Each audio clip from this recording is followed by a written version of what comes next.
Greetings from the gateway to the Rockies for a night of rivalry in the Northern Super League presented by BMO, official bank of the NSL. Nigel Reid in the booth alongside former Canada Youth International Jessica Lisi, welcoming you to McMahon Stadium as the Calgary Wild prepare to lock horns with the Vancouver Rise. The home team determined to level up the season series with another strong performance, while the visitors need only a point to lock up second place ahead of the championship semi-finals. The weather set fair, 13 Celsius, a little cloudy. Let's talk a little bit about Lisa Paczerski, Jess, one of those movers and shakers who scores goals and makes goals a really dangerous customer. Yeah, she's played such a crucial part this year for the Rise. Her ability to go 1v1 and dribble with pace continues to cause issues for defender. Her precision on crosses and shots also show how lethal she is. She's had a very good season, and she will no doubt be influential for them tonight. Yeah, Lisa Paczerski likes to play that inverted winger, cut in from the right-hand side and set up her teammates or go for goal herself. Here is the Vancouver Rise starting lineup. There are two changes to the team that beat Montreal at the weekend.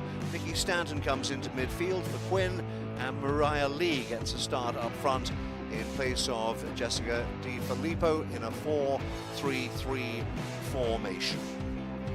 Strong formation indeed for the Vancouver Rise. Let's hear from their captain, Samantha Chan. Sam, one more big effort needed tonight to lock up second place. You're so close to making sure that you finish second. Yeah, definitely. I mean, there's one game left in the season, and we all know that. So it's just about giving everything. We know we're in the playoffs, and there's an international break in between there where we can fully focus on that. But for now, it's just focusing on this last one tonight and getting the job done. Talk about the rivalry and talk about the confidence that your squad has leading into this final game and then into the championship semi-finals. Yeah, our matchups against Calgary have been really good. They are a quality team. They have some quality pieces to them. We know they can be dangerous when they want to be, so we know we need to be careful. Last time we were here, we definitely were left wanting more, so it's a good chance for us to get some redemption and close the season off with a win. And yeah, continue to build on our confidence that we've had the past two games, two really big wins on the road last week, but we definitely want to get a third one here tonight, and we know it's going to take everyone, the whole bench, all the supporters, everyone to get it done. Thanks, Sam. Enjoy the game. Thank you. From one captain to another, Jess, Maggie Doherty Howard, the American midfielder, really embodies what the Calgary Wild do well. She's by far been the most impactful player for Calgary this season. There's not much that happens on the pitch that she doesn't have her hand in. Her IQ is always on full display. Her quality and execution, whether that's on set pieces as you're seeing here, as well as just in the run of play. But she's been such a remarkable leader for the Wild this season, Nigel. 5 goals for Doherty Howard so far this season. This is the starting lineup selected by head coach Lydia Bedford, and an unchanged lineup from the team that beat Halifax at the weekend by 3-1 in a 4-1-2-3 formation. Once again, there are starting places for the Stewart's twins. 18-year-old Keelan Stewart. Just had a chance to talk to her a little earlier. Keelan, I'm sure you're having a lot of fun playing with your twin sister and the Wild, but tell us about the fun, but also about how much you've got to focus for tonight's final home game. Yeah, for sure. I mean, it's been amazing this season, being able to play with Tay and these amazing women as well in our first pro season. But, I mean, it's still a regular game as well, so we have to focus and make sure that we prepare individually as well as collectively to make sure that we go out in the field and perform like we did last weekend. And a message to the fans ahead of this final game in front of those home supporters? Yeah, well, I mean, they've been amazing all this season, and I think that that's something that's pushed the team as well. I mean, we've had some rough patches throughout this season, and I think that's the fans showing up every week in, week out has been something where it's been unreal, and I think at the last game. We need that extra push as well from them to push us through to the end. Yeah. Keelan, thanks so much. Enjoy the game.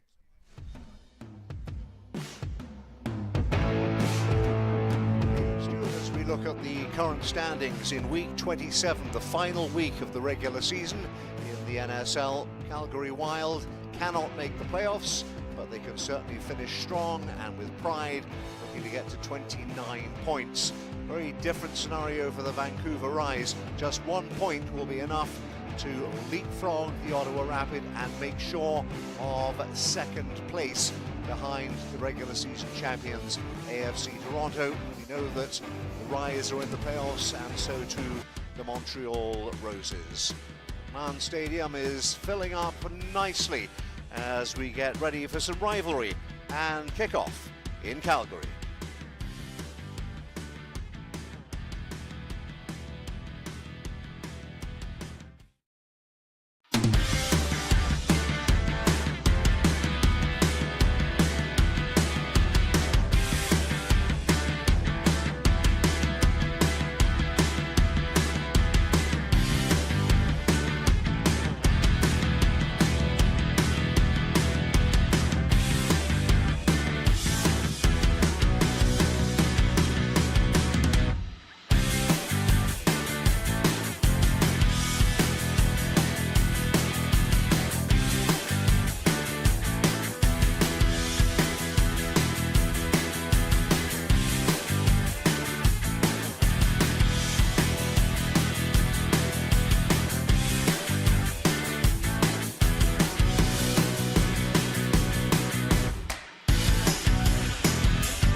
Very warm welcome back to McMahon Stadium in Calgary. Week 27 of the inaugural Northern Super League. This the penultimate game of the regular season between the Calgary Wild and the Vancouver Rise.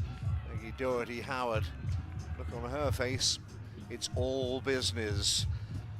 And let me tell you that the Calgary Wild will be playing in their regular home kit of neon violet with the red trim, teal and gold for the Vancouver Rise, and that is their captain Sam Chang, who will get us underway, looking for a third straight road win to lock up second place. And Vancouver will attack the goal to your right in this first half. Across the byline. And behind for an early goal kick, Latifa Abdu. 9 goals on the season so far, 3 for the Rise.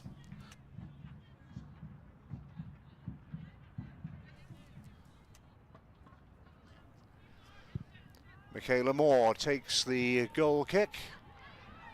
And inside the centre circle, ball is there and available for possession.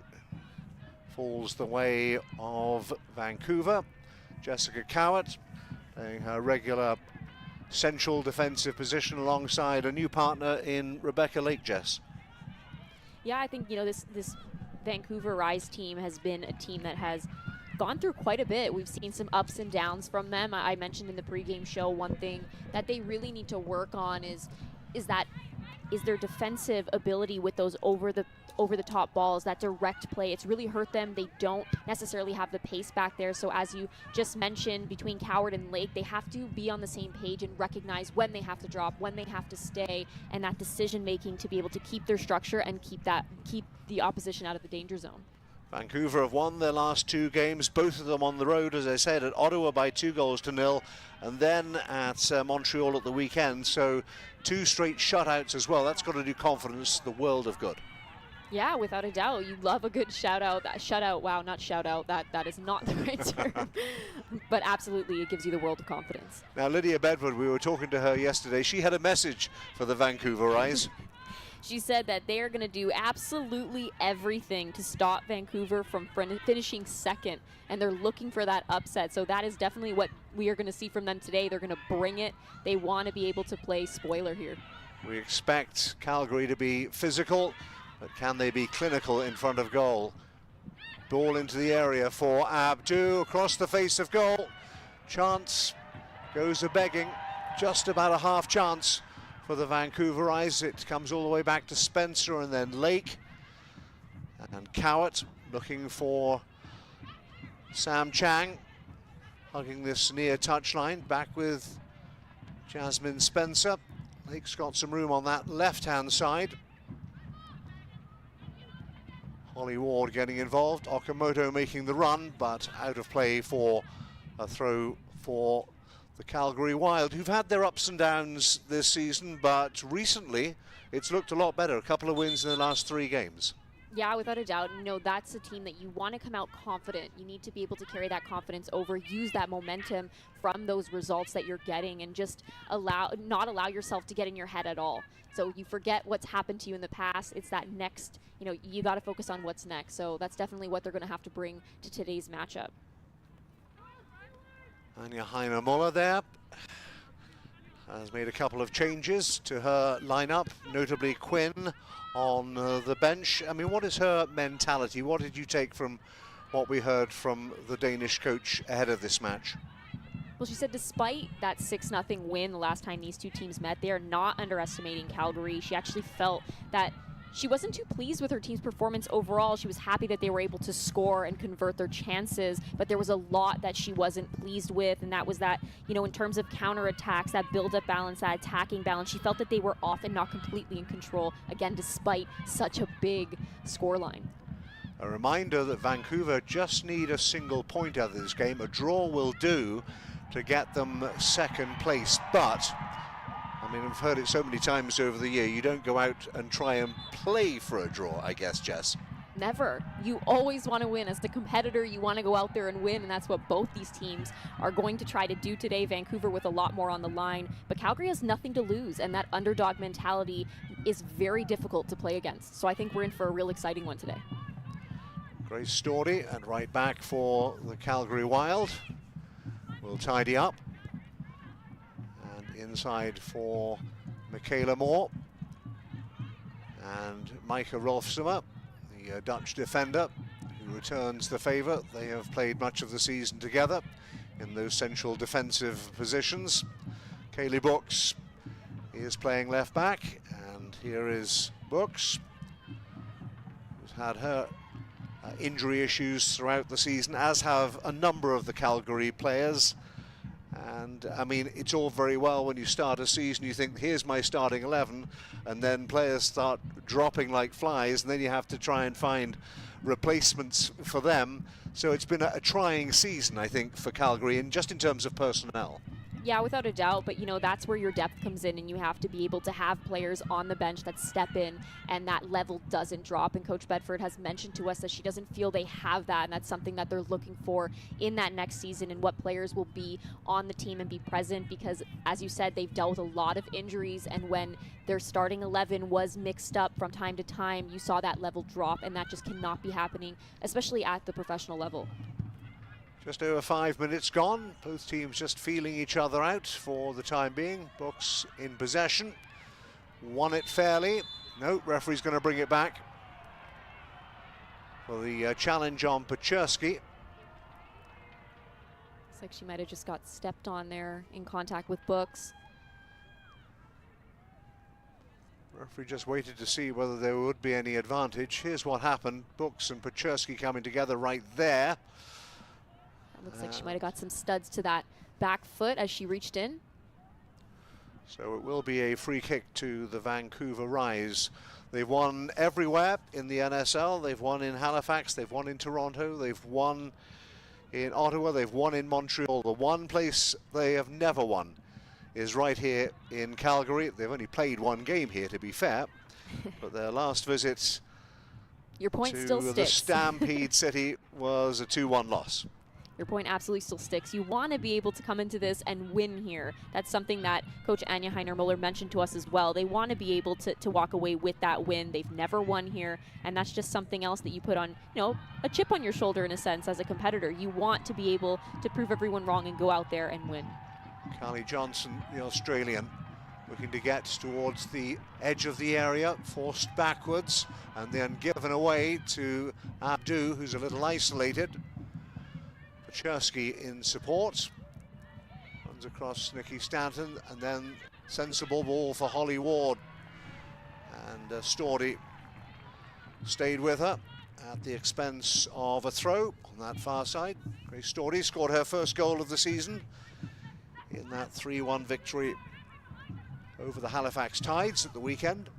You saw that switch ball there, Nigel, and that was something that caused a lot of issues last time these two teams met. Ward trying to stay on side, does so successfully, but Calgary managed to clear their lines. Lake with the throw. Forward again, Holly Ward, always a danger on that left-hand side. Likes to cut in, likes to take on a defender one-on-one as Spencer comes forward for the rise. There's a little too much on it, too far ahead of Mariah Lee. The idea is there. You're seeing that build up for Vancouver. They're trying to take control of this matchup, have the dynamic in their favor, and so far we have seen that from them. And as I mentioned before, that switch ball really caused issues, specifically through Quinn the last time these two teams met. But Vancouver has so many players that are capable of recognizing when to play that switch ball, as well as switching the tempo of the game, playing direct when it's on, recognizing what the opponent is giving you. That's something that they're very good at, and they're definitely going to have to do today if they want to break down a very eager Calgary Wild. Question, the Wild have looked more lively. They've taken their chances in recent games, and they want to continue that momentum into this final 90 minutes of the season. Possibilities here. But, Vancouver doing some smothering defending, managing to clear it up to halfway, all the way back to Michaela Moore. Finds Rolfsummer. Chersky picked it off. Cowart turns and all the way back for Morgan McCaslin, who's looking for her 10th clean sheet of the season tonight. No keeper in the NSL has more than McCaslin. As we mentioned a moment ago, those two road wins at Ottawa and Montreal without conceding a goal as well. Into the area looking for Abdu. Cleared up as far as Lake, has time to control the ball, plenty ahead of her. Looking to cushion it for Paczerski. Good skills by Paczerski to take it under control. Looking to play in Abdu, but the Montreal a little over-eager, and it will be a free kick to the home team. Just in that play alone, Nigel, you're seeing the threats that Vancouver has on the flanks. You don't want Holly Ward to have the ball, and you don't want Lisa Paczerski to have the ball. They both have the ability to go 1v1, get good balls into the box. Obviously, Holly Ward's cross not coming off, but the precision was there. She did find Abdu. So now it's about Vancouver also getting more runners in the box and having purpose behind those runs, not just simply getting bodies in the box and saying that that's enough and that the job is done. It's a little loose from Moore, and Vancouver take over possession in opposition territory. Chang keeps it moving, only as far as Books. Safety first, back to Steph Bukovic. Rolfsummer, chance to clear. Cowart with the header into touch.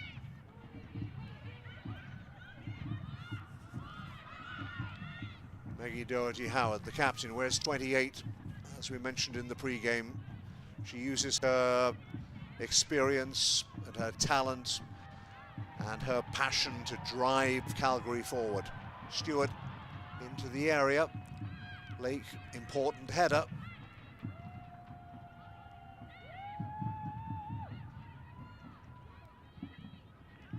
Chang and Okamoto.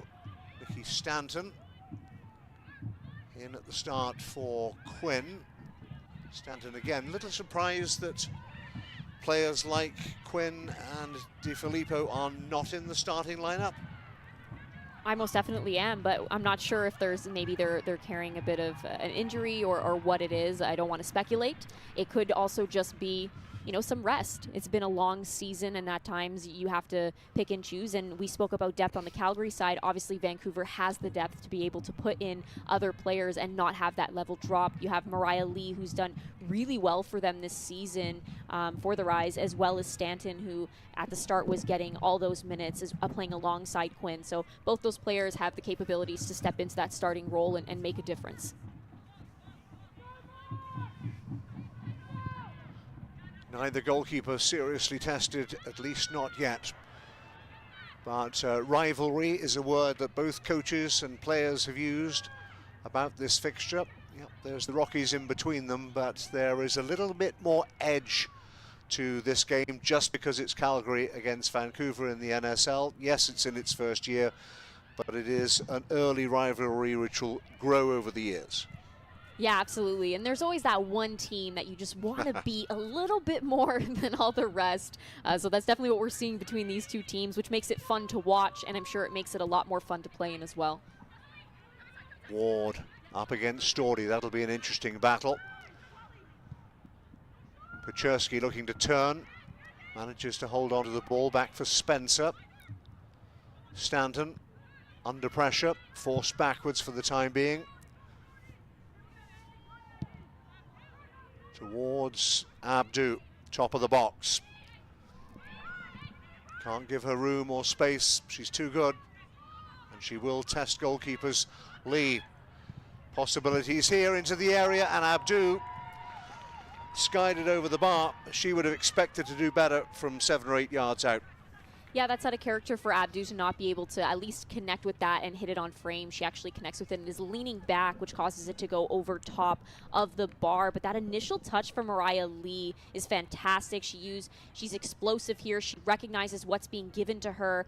First touch, looks up, and cuts this back perfectly to Abdu. She looks a little off balance and as her momentum took her the opposite direction. But the idea is there, and now it's just about bringing that execution all together. Yeah, Lee left Sonia O'Neill in the dust there and measured that cross. Unfortunately, the finish from Abdu wasn't what she would have wanted, but an early shot across the bows, if you like, from the Vancouver Rise. Just a warning for Calgary. Abdu battling away again, and the pressure pays off. They've won a throw on that far side.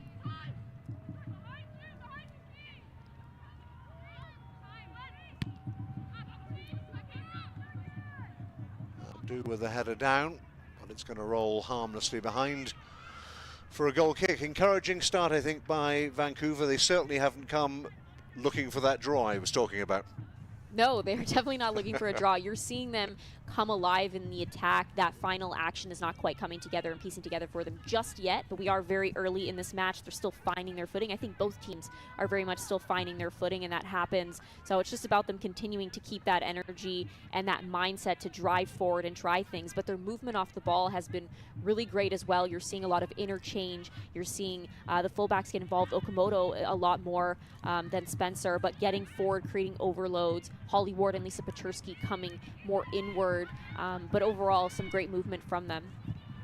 Tegan Stewart looking for that out ball. Abdu, who on her Vancouver debut scored 2 goals against Calgary in that 6-0 thumping, and clearly hungry for more. That was the last meeting between these two teams, but as I mentioned, the only time they've met in Calgary, that was back in July. Maggie Doherty-Howard scored what proved to be the winner in a 2-1 win for the Wild. You're seeing a bit of frustration there from Moore. She thought she was owed a foul in her matchup against Abdu, but nothing was, and it ended up being called. Spencer wins that duel. Lake will chase, he'll leave it for McCaslin. Now Lake, the New Zealander, back for her goalkeeper. Now Cowart. Spencer to her right. Cowart again. Vancouver with the confidence to play their way out of the back. Chersky looking to flick it round the corner. Fouled by Brooks. It's the second time those two have come together, and on both occasions The whistle has favored Paczerski. Looks to be just a bit of a shove. We're going to see a second look at it here. But yeah, just a forearm to the back of Paczerski, loses her balance, falls forward, and ends up drawing that foul. Mariah Lee hasn't had too many opportunities to start this season, but has nonetheless collected 5 goals. And one of those goals was against Calgary. Okamoto. It's well done by Okamoto.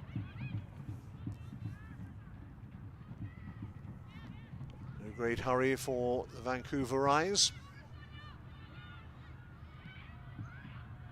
He makes herself available in midfield, back for Lake. And Okamoto not quite on the same page. So throw for the Wild midway inside the Vancouver half of the field. Doherty Howard back for Michaela Moore. And Rolfsummer will take it in stride with Books to her left. Prodded on.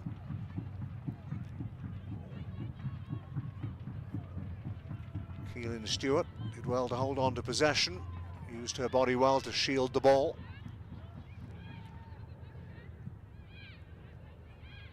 Rolfsummer again. Books just holding her run, making sure she stays on side on this near touchline. It's going to be a Vancouver throw, right in front of their head coach. Seeing Calgary attempt to really control this game and impose themselves in the opposition's half, but they're struggling to really connect those simple passes. Vancouver's doing a good job at disrupting their build-up and not allowing them to create anything too dangerous, getting too close to goal. They've stopped it before that final action is even able to come together. Lake making a move forward. Japanese fullback Okamoto, early ball. And then Abdu in the area, one-on-one, Abdu. And in the end, it needed to be poked behind, I think, by Rolfsummer at the expense of a corner. Both Moore and Rolfsummer know that Abdu cannot have any time or space, but she does so well to bring that ball down, and Rolfsummer gets her foot on it before Abdu's able to connect with it and put it back towards the goal. So the first corner of the game. Nikki Stanton will deliver from that far quadrant. Calgary need to be organised and focused defensively. Stanton delivers into the 6-yard box. Books hooks it clear only as far as Stanton. Different angle this time. And Ward thought about the shot. And Calgary have time to clear, much to the delight of the home fans. Spencer, last outfield player back, cushions it for McCaslin.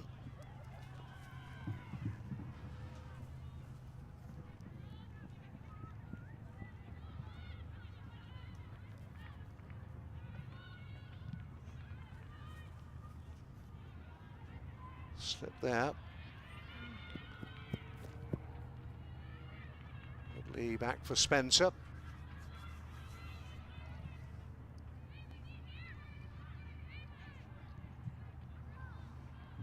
Caston decides to go left with Lake this time. Chang. Ward cleverly done, but the ball just ran away from her, and Moore can tidy up at the back. It's a good idea there to opt to do a no-touch turn. It obviously does run away from Ward, but if anyone is capable of catching one of those types of balls, it's Holly Ward.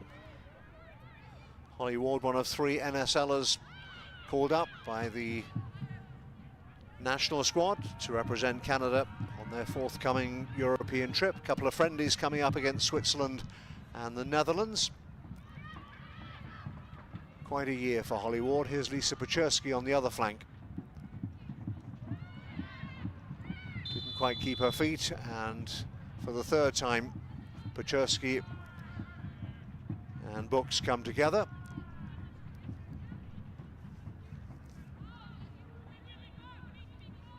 Lisa Paczerski's ability to go at you with pace and change her direction. She goes and she cuts inside. It's very difficult to defend, and at times defenders have no choice but to foul you because they're not able to move their feet quick enough, and that's exactly what happens there with Books.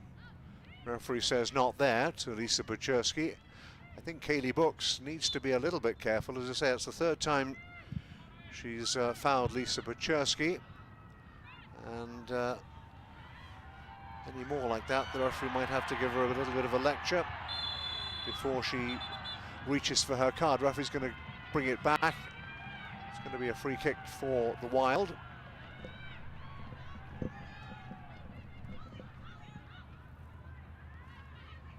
Doherty Howard. Oh dear. Well, she was expecting some support on the left-hand side, and nobody had read her thoughts. So Spencer with the throw for Vancouver. Buczerski wins the throw, which no doubt Spencer will take.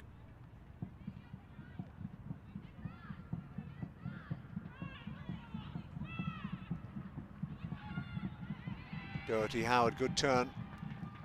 Stewart can't be found. You're seeing the immediate pressure from standing there on Doherty Howard.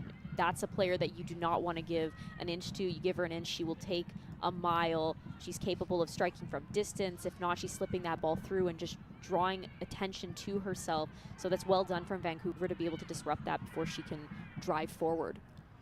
Just past the midway point of the first half. Just one more game to go in the regular season when we're done in Calgary. That's on Sunday in Toronto, when AFC meet the Montreal Roses. And when that is done and dusted, we will know the identity or the positional of all the top 4 teams moving into the championship semi-finals. We know which 4 they will be, we just don't know which order they will finish, with the exception of AFC Toronto, who are guaranteed first place and the Supporters' Shield. I just want to point out how brave and equally risky that was from Bukovic, the confidence to be able to try to pull that back with a player like Mariah Lee running at you inside your 18-yard box.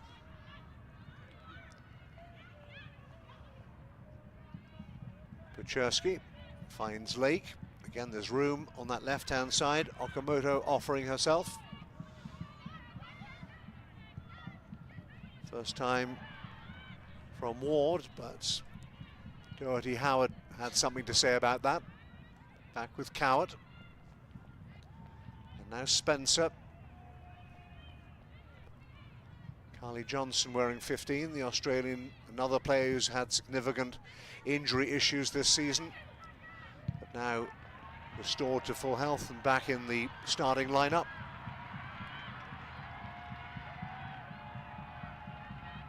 Now can Calgary build something from the right-hand flank?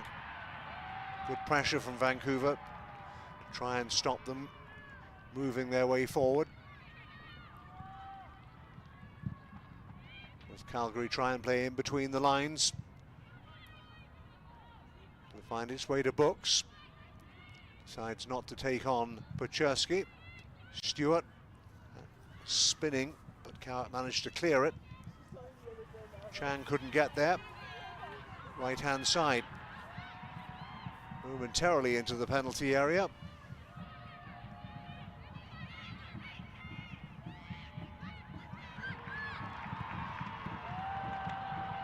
And Holly Ward back doing some important defending. Important intervention there from somebody who you expect to see sprinting in the other direction. Yeah, without a doubt, that's a great defensive effort from Holly Ward. But also on the flip side, Nigel, Grace Storty, that was a great decision to try to play that ball and cut it back. As you said, Holly Ward doing what she needed to do defensively, but the buildup is starting to come together a little bit better for Calgary. They're being a little bit more confident. They're making quicker decisions, but also the right decisions at times, but it just needs to be done on a more consistent basis to really piece together that final piece of the puzzle. Vancouver throw-in, level with the edge of their own penalty area. Samantha Chang under absolutely no pressure at all. Now it's time to measure a pass for Jasmine Spencer, who is being pressured now, but continues her run nonetheless. and will find Pechersky, who is onside. Brooks in the right place at the right time.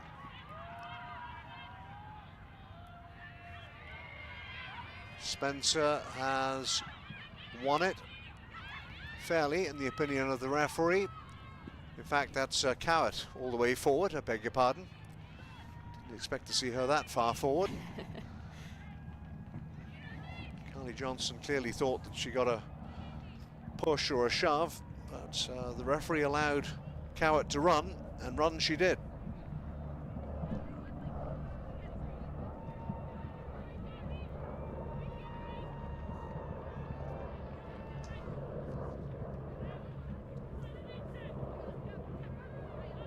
For O'Neill, back for the goalkeeper.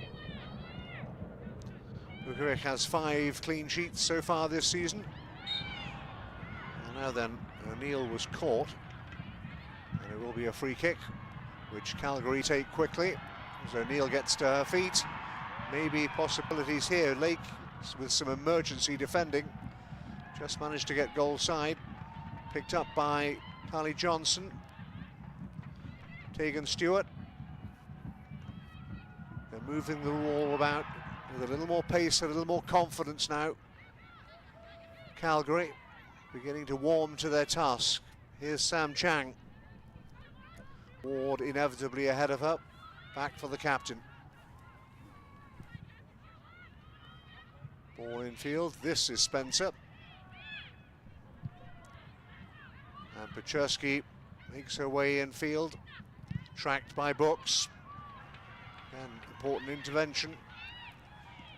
It's been quite a feature of the first half an hour, that little mini battle between Brooks and Pechersky. It's been a fun but physical one to watch, but we're also seeing Vancouver do really well to expose Calgary in the middle of the pitch. They're finding those gaps and finding that space to help them get out and break out of Calgary's pressure, and so they've done that really well to be able to turn and go forward and create something so far in this first half. Overhit. Even Holly Ward couldn't catch that one. And it will be a goal kick for the Calgary Wild.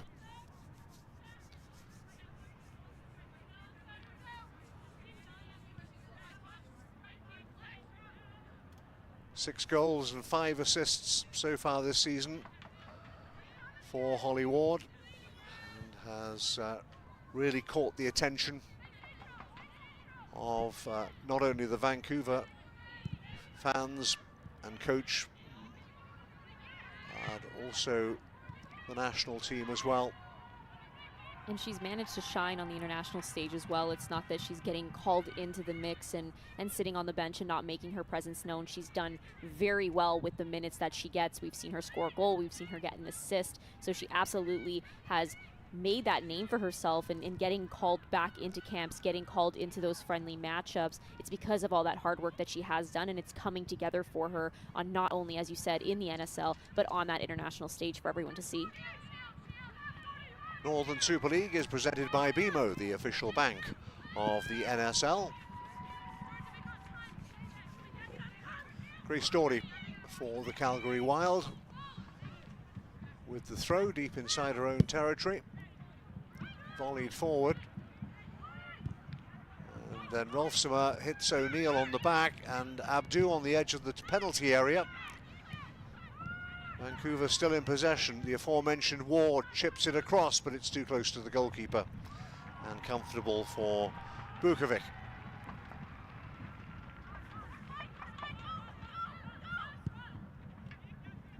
More back for the keeper. Rolfsema to her left.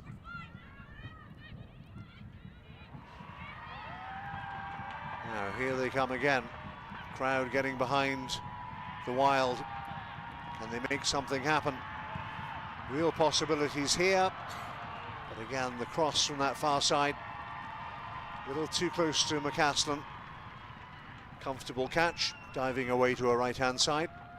As you said, that ball just needs to be pulled out a little further back so that runners have a chance. But Tegan Stewart does so well at the beginning of this to really draw out Lake of that back line, finds Doherty Howard, who slips it through to Keelan Stewart, who again doesn't hit this correctly. She puts it right into the hands of McCaslin, doesn't give her much of a scare there, so she's able to collect that easily. But the idea is there. Being able to deliver that ball with precision, keeping it a little further out and finding runners is that next step that needs to come together for her. And of course, we have to remember that Keelan and Tegan, just 18 years of age, only just 18. I mean, what a wonderful opportunity to play professional soccer at a very tender age in front of their home fans and learn their trade from players like Doherty Howard, Michaela Moore, and others. This is the future of women's professional soccer. Without a doubt, you want to play alongside those players that have the experience, the people you're going to learn from, the people you look up to. And on every team as a youngster, you look up to those older players for that leadership role to teach you the things that their experience has taught them up until this point. And, you know, this is only the second time that they're starting together. Last matchup, they found Doherty Howard in those central areas, and they did really well to work together. Paczerski, it'll roll for Ward, looking to go around the outside, and Ward actually gets the last touch and behind for another goal kick, but Paczerski there was given room in midfield to run at the defenders. They were backing off, and eventually somebody's got to step up and make that challenge. Without a doubt, you have to pick your moment on when to step and when not to. The whole point of having that ball and dribbling towards that back line. If you're going to give me the space, I'm going to continue to go. I'm going to go myself. And Lisa Paczerski is somebody, 4 goals on the season, 4 assists. She can absolutely make things happen for this Vancouver side in the attack, so you can't let that happen. No foul. Johnson is allowed to run this time by the referee. And again, looking for that opportunity on the right-hand side. Okamoto had read it and cut it out with a timely header. Stanton. Back for Okamoto and all the way back to McCaslin. And that was another example there, Nigel, of just being able to tidy up the simple things. That pass from Moore to Sonia needs to be clean. You need to be able to collect that with a great first touch. Instead, it goes back to Vancouver, and now Vancouver is back in control, and all that hard work to get there is now pointless. Blake for Okamoto, midway inside her own half of the field. Stanton trying to find Ward, does so successfully. But Ward trying to return the ball, just misplays it, and out of play for a Calgary throw. Storty. And you saw there as well, Nigel, Ward trying to creep in behind Storty. Storty tends to get eager and get forward. At times she cheats. So she does have to be aware of that, of Ward getting in behind and being exposed on the flank. Free kick. Abdu again penalised. 10 minutes to half time. Still waiting for the opening goal for the deadlock to be broken. Both teams' build-up play has been neat and tidy, but neither has managed to pierce the other's defence and really test the goalkeeper yet. Paczerski trying to get hold of the ball. Did it stay in? Brooks thinks it does. It's not quite. Hold of the ball has to cross the whitewash.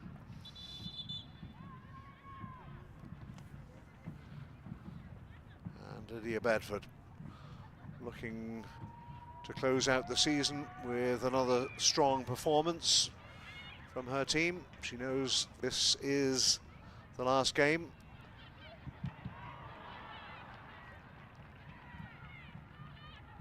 And then in the coming days, those end of season assessments with the individual players. And another thing I had asked her, Nigel, when we were on the call with her is, you know, what's a complete performance for you look like? And she said, you know, going into halftime and not talking about possession roles or responsibility, but instead talking about the goals that they can score, the goals that have already been scored. She wants to be able to focus on her team at half instead of, you know, problem solving someone else. So she doesn't want to be talking about Vancouver and how Vancouver's done well to break them down, but instead have all that focus on what Calgary's done well and how they can continue to build. Well, so far these two teams have cancelled each other out. But one of the oldest sayings in the sport is it only takes a second to score a goal. So there's plenty of time in the closing minutes of this first half in Calgary.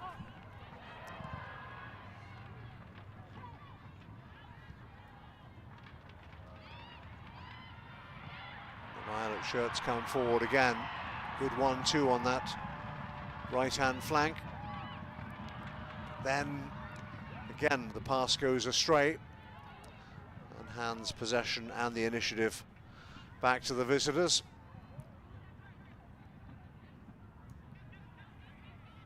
Leak for Stanton and Cowart under a little bit of pressure, and this could be costly.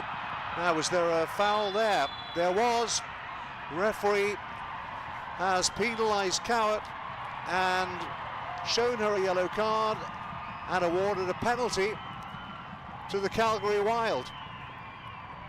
I most definitely want to see that one back, Nigel. From a certain angle, it looks like she might have gotten all ball, but let's see here. Absolutely, there is a PK in that. She does get ball, but she also gets Johnson a little bit, which throws off that final product and her ability to actually strike on frame. Johnson was goal side. Cowart tried to get the ball, but in the opinion of the referee, she got more player than football and decided that was a foul inside the penalty area, and the net result is a penalty kick for the Calgary Wild. Maggie Doherty-Howard converted from the spots at the weekend, and the captain steps up again. 7 minutes to half-time. Big opportunity for the Calgary Wild, and the skipper will take responsibility. Doherty-Howard against McCaslin. Perfect penalty, and the Wild lead the rise by a 0-0. Doherty-Howard back-to-back PKs, her 6th goal of the season. It's great to see her step up and finish that so clinical. She is somebody that, again, has played such a big part for this team, and having that weight lifted off her shoulders after she missed a PK earlier this year, but she just steps up confidently and places that in that far right corner past McCaslin. She didn't stand a chance. So clinical from her, like the absolute pro that she is. Maggie Doherty-Howard using her experience for a cool and calm and collected and clinical finish. McCaslin sent the wrong way, and the Rise fall behind against the Calgary Wild. And as we said, it only takes a second to score a goal, and when goals come, it changes the nature of the game. Now Vancouver have something to chase, and Calgary have a lead which they are keen to protect and perhaps extend. And it goes to show you why you have to be able to finish your chances. We've seen Vancouver get a couple chances that they could have put into the back of the net, but instead didn't quite come together for them, and then it goes back down the other way, despite Calgary not getting many opportunities created before Vancouver was able to disrupt the play. They're now 1 goal ahead.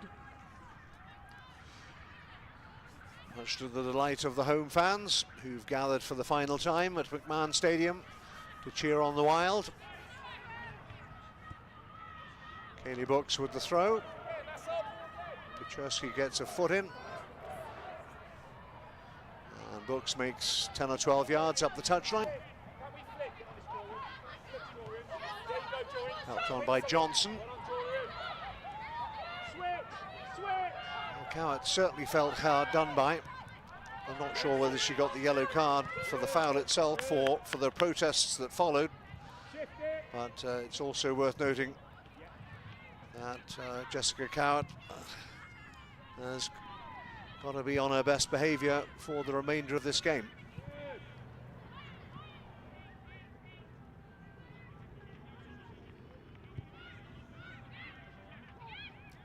Here is Rolfsummer. This is where Vancouver needs to ensure that the momentum doesn't completely shift in Calgary's favor. You're seeing here, they're not rushing, they're taking their time. Vancouver's not applying that pressure, but Bukovic just holding that ball. It's live. There can absolutely be some pressure here, but both Lee and Abdu sitting back, now starting to creep forward slightly and shut her options down. Ward got something on it but couldn't control it. Abdu won the ball but unfairly in the opinion of the referee, and Moore has gone down holding her head.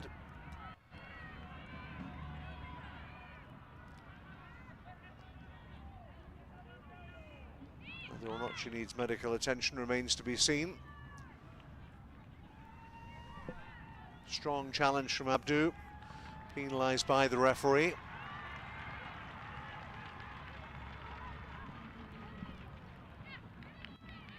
Abdu not pleased about that one.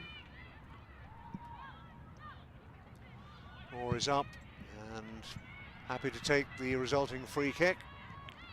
Ockham looking to flick it on.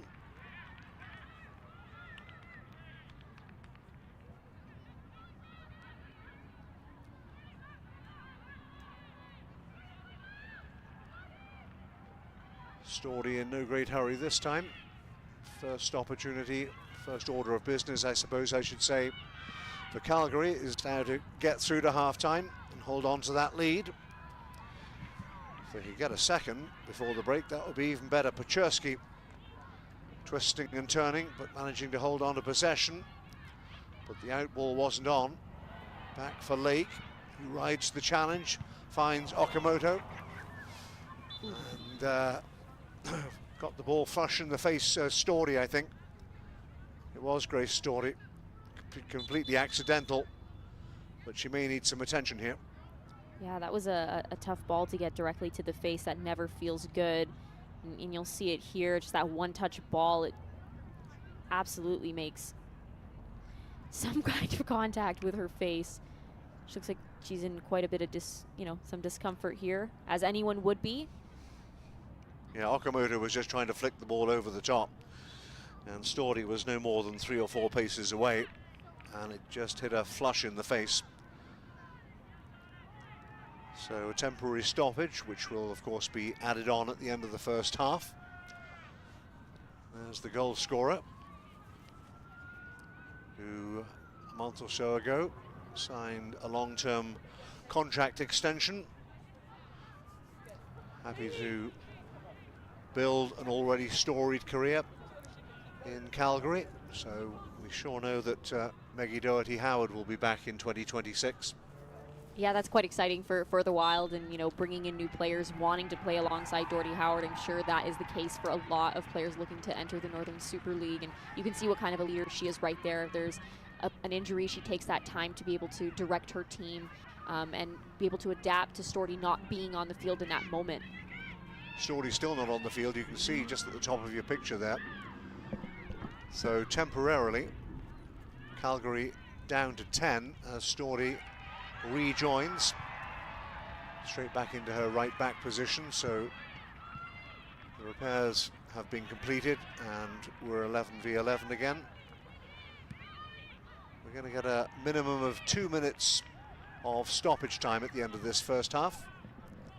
Lake with the header for her central defensive partner Coward. Spencer. Square ball for Lake. It was meant for Ward. Storey back on patrol at right back. That's a clever ball. And they get in behind in the closing seconds of this first half. Not if Okamoto has anything to do with it. It's well done there by Okamoto. She forces Stewart to have to go backwards and ends up running into trouble, loses the ball. Paczerski having to come back to help out. Links up with Spencer. Final 60 seconds of the first half. As Ward makes her way forward again. Up against Stewart. Rides that challenge, but not the one from Sonia O'Neill. O'Neill on the deck, and a free kick to the Wild. Just the sort of player Holly Ward is. She'll just run at you. And if you can make the tackle, all well and good. But you can't tug the jersey of an opponent. She's definitely not one to back up and back down from a 1v1 battle and that 50-50 battle. She will fight till the end, and obviously that did not go her way, but she fought till she couldn't anymore. Chang, that came at Ward at an awkward height, but she's done well to win it. And away from Stordy, and Ward will take the shot on. Blocked by Michaela Moore. And then out of play, and referee blows her whistle for half-time.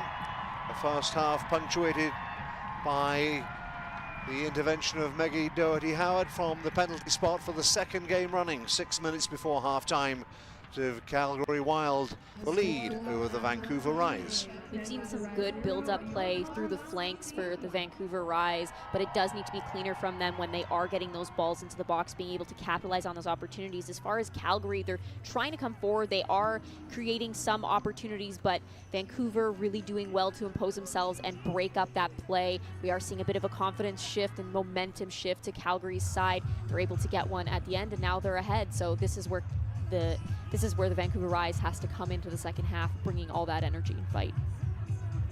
Calgary's captain leading by example at halftime, Doherty-Howard from the spot.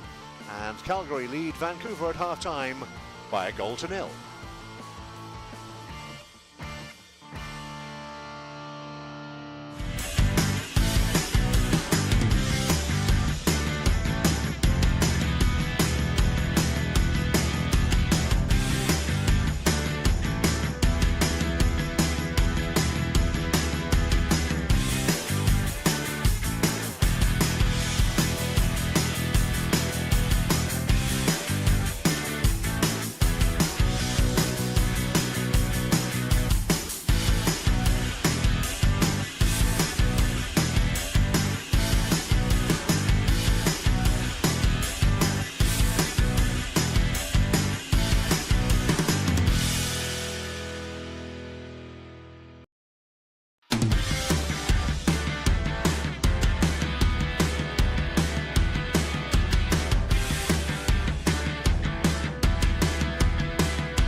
Back to McMahon Stadium in Calgary, the penultimate game of the regular season between the Calgary Wild and the Vancouver Rise, and it is the home team that holds sway after 45 minutes. How did they do it?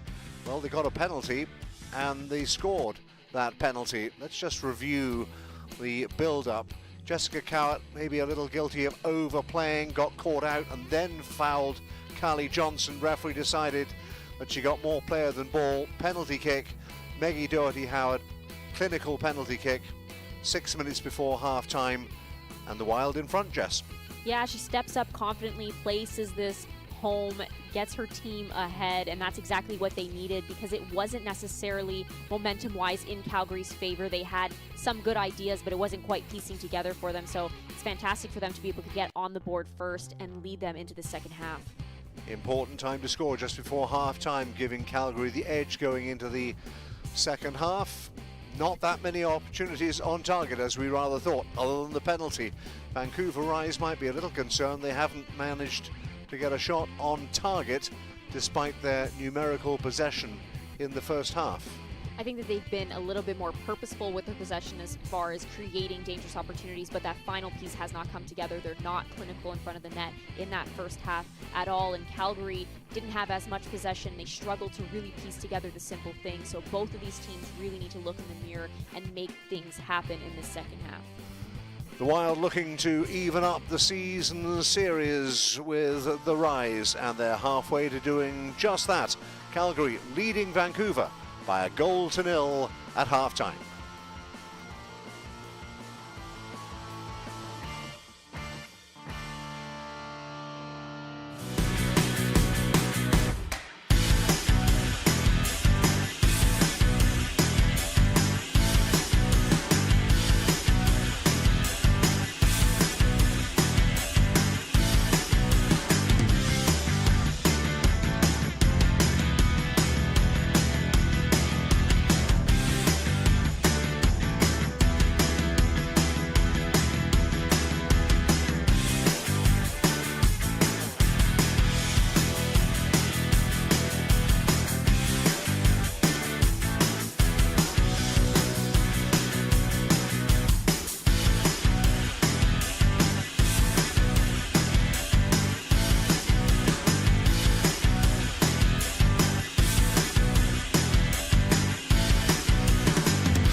concept or idea on a napkin, but 2 years ago it didn't even have teams. Looking for the strike. Oh, now that's the finish. Northern Super League. It will transcend the sport, the Northern Super League, for years to come.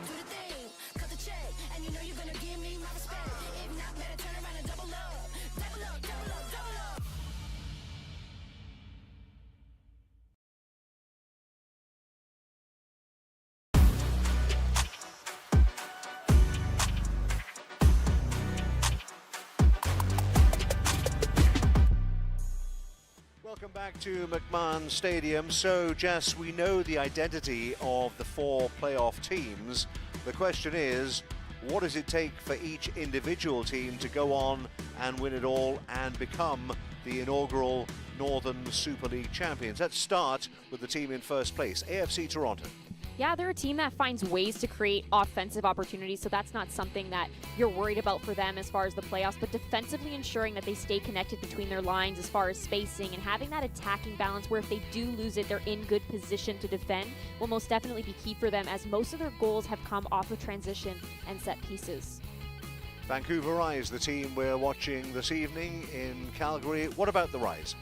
They really need to work on shutting down direct play. That's something that they've struggled with due to the lack of speed in their back line. So for them to recognize when to drop, when to stay, really ensuring that their sixes are there to deal with the potential second ball, and finding a way to read that play and be in the right position in terms of structure to really make up for that lack of pace. Ottawa Rapids also looking forward to the playoffs themselves. Of course, they have the league's leading scorer in DB Pridham, but it has to be more than just one player. Yeah, without a doubt. And, Ottawa is a team that has shown how organized they are on both sides of the ball, but at times they're too comfortable sitting in their structure and they end up defending for extended periods of time. So for them, it's about being front-footed and really imposing themselves in the opposition's half to be able to manipulate the dynamic into their favor, and they've done it. We've seen them do it, but it's just a matter of them being able to do it on a consistent basis, because you can see what happens when they do get the balls in the box. They're very active in there. They have numbers in the box, so just a matter of putting it all together. Ottawa Rapid will certainly fancy their chances in the Final Four. Rounding out the quartet, the Montreal Roses. A little bit of a Jekyll and Hyde team for my money. Montreal is that team that has perfected the front-footed approach, but despite their organization and build-up, their precision and ability to be clinical really needs to improve if they want to make it to November 15th. You can't win games if you don't finish your chances, and that lack of finishing has really hurt them on too many occasions this year, Nigel. So 4 teams, but only one winner. Toronto, Vancouver, Ottawa and Montreal getting set for the semi-finals leading to November the 15th at BMO Field. We'll be back with the second half in Calgary in just a couple of minutes.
Now on November the 9th, you'll be able to stream The Pitch documentary, a TVO original, highlighting the relentless fight to build Canada's first pro women's soccer league. Here's a sneak peek of what's to come.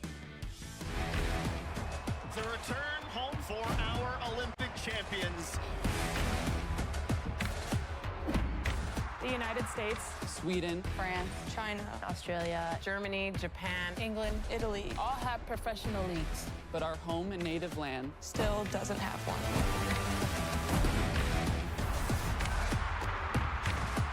After winning the gold, the outside world was like, okay, here it comes, like a women's professional soccer league. But we, as players, knew that it was still going to be a fight. Women's soccer players are never just fighting for money. To have their federation meet them this way after winning a world championship is just wild to me. You should just be happy to be here. We're not accepting that narrative anymore. You're lucky to have us playing for you. As late Tuesday night, it was announced a women's professional soccer league is coming to Canada. We can build one of the top women's professional leagues in the world. You buy in now for $1 million, and you're looking at, $40 to $50 million asset in a decade's time. Do you got fancy shoes? Okay, I'm just trying to project business. We're looking for 8 teams. You can do it with a minimum of 6. We're here to get membership. That's it. She's literally working all the time. We signed in May. It's too late. If we didn't get this done, we weren't going to. It's the timeline to Plan B. The pressure is on Diana right now. We're sick of it. I would say I've woken up every night. Oh my God, is my wife gonna do it? I just hope that Canadians realize how big this can be if they just choose to do it. It's time. It's time. It's time. Our players are ready. Our fans are ready. I strongly believe that the strength of Canadian soccer is through equality. Not women's soccer, not men's soccer, Canadian soccer.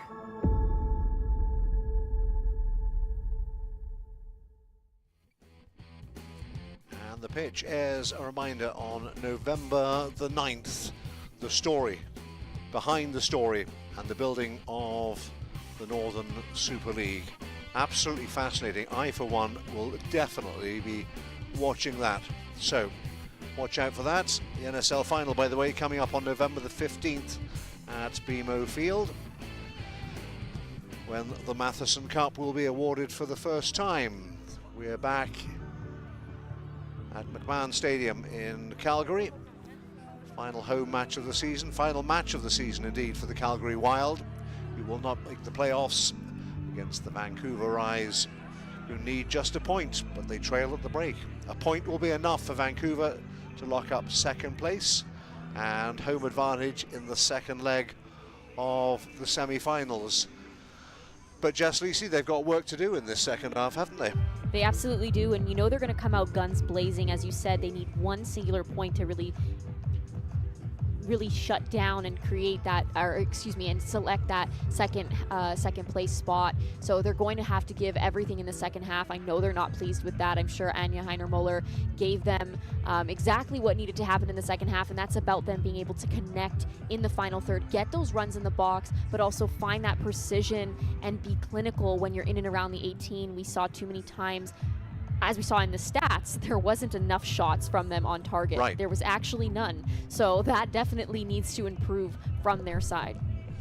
Not a single shot on target. You're absolutely right, Jess. In the first half from the Vancouver Rise, they would expect more of themselves as they get ready to start the second half. We're hearing that there is action on the bench.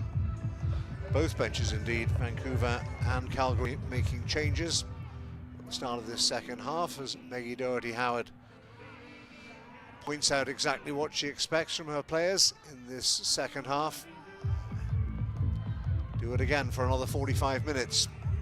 I think that is more or less the message that is being sounded out. I'm sure Isabelle Duclos' board is working too well in terms of illustrating the substitutions, but we know there are changes. Sarita Thurton for sure is coming on for Calgary Wild at the start of the second half for Keelan Stewart. Quinn, Canadian international, is on at the start of the second half for Vancouver. That's Jackie Savitsky wearing number 6 for the Calgary Wild. Also starting the second half, usually plays in midfield. I believe there may be one more substitution as well, but certainly Savitsky and Thurton on. Paczerski is off for Vancouver. Just trying to ascertain or to confirm who the second substitute the Vancouver Rises. Anna Bout is on, wearing 14 in midfield for the Vancouver Rise at the start of this second half. So you're all caught up. 2 changes for either side as we move into the second half, and Calgary in their neon violet strip will be attacking the goal to your right in this second half. Confirmation there of the changes. Jorian Borkham, early ball into the area, that's dangerous. It's a goal. Within a minute of the restart. Explosive beginning to the second half for the Calgary Wild, who have doubled their lead over the Rise, and the Wild lead by 2-0. And this all starts from Baucham's work defensively. She does so well to come back and win that ball, and then recognizing that early cross is on, and not only recognizing it, but being precise in it, hitting it at just the right pace. And Johnson is there to get that past McCaslin. You see another look at it here, but this is so well done from the pair, and they get this into the back of the net, and now they're up 2, Nigel. It's a difficult one to come back from. Carly Johnson celebrating her 4th goal of the season, and That rapid attack, that early ball from Bochum, straight into the path of Johnson, who had the relatively simple task inside the 6-yard area, taking it first time and poking it past McCaslin, who had no chance. And Anja Heine-Muller, well, whatever she said at half-time, certainly wasn't reflected on the field in the first 60 seconds of the second half. And that hill for Vancouver just got a little steeper. And this is where that possession style that Vancouver plays is really going to come in handy for them. They have to be able to move the ball at pace, switch the point of attack, really try to move Calgary out of their shape, because this is an opportunity where Calgary can potentially park the bus, for lack of a better term, but park the bus and sit back there and not allow Vancouver to break through. It's very difficult to play against a team that is sitting and organized. I'm not saying they're necessarily going to do that. We will see soon, but they're also going to continue to push forward, as we're seeing here. Sarita Thurton has some room on this right-hand side. This is where the second goal came from. This time Vancouver managed to organize themselves a little untidily, and they have conceded a throw level with the edge of their own penalty area. But a dramatic start to the second half. Bochum and Johnson combining, and potentially decisive second goal for the Calgary Wild. Thurton again onside, little jinked in field, and that could be a third. Important save from McCaslin, diving away to her right-hand side. That was fantastic from McCaslin, but you're seeing here Calgary continuing to bring that fire. They are not backing down. 2 is not enough. They said they wanted to play spoiler, and they're trying to do it in high fashion right now, Nigel. Sonia for Thurton again. Stewart wants it there, across the face of goal, and again McCaslin called into action. Sharply down to her right-hand side. Well, and we're seeing another look at it here where Thurton does well to bring this ball down, plays a little slip all through. And there is a strike on frame there from Stewart, but McCaslin again coming up massive for the Rise to keep that at a 2-goal deficit. Well, if the first half was relatively even Stevens, with the exception of the penalty kick, the first 5 minutes of this second half has been all Calgary. And Vancouver need to build themselves into this game. There's obviously plenty of time. They won't panic, trust their own system, and build their way back into the contest. Because there is no doubt that Calgary are firmly in command of this game, albeit their final game of the season. Who says there's nothing to play for? I mean, I think if you're playing against a team that has defeated you 6-0, you're doing everything in your power to give that back to them. And especially here, they're able to play spoiler. That's a bit of a get back, but I'm sure they want to keep racking up those numbers and trying to match that, potentially pass it. So they're definitely going to be looking for more goals, Nigel. Rolfsima left-footed, looking over the top. Coward in the way. But Vancouver looking a little shell-shocked. Quinn cushions it back for McCaslin. Stanton.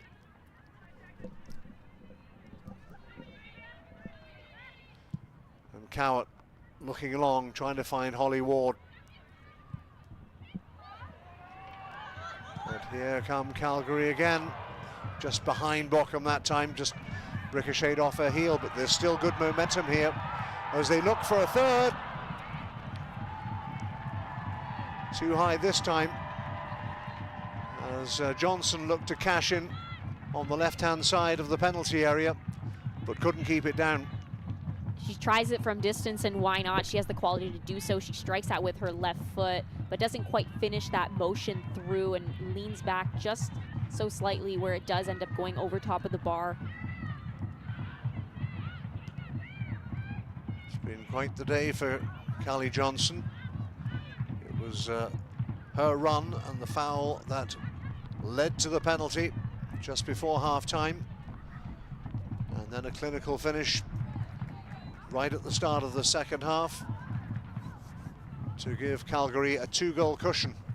She's been a player that at the beginning of the season, you know, she was the player you were talking about for Calgary. She was leading in goals. She was making a name for herself, and then she dealt with some injury. She went to play internationally, was able to score in her debut. So a fantastic player, and we're seeing her come alive again at the end of this season. Unfortunately, the season is over, and injuries have kept her out for a majority of it, but she's a special player, and I think she has a bright future ahead of her.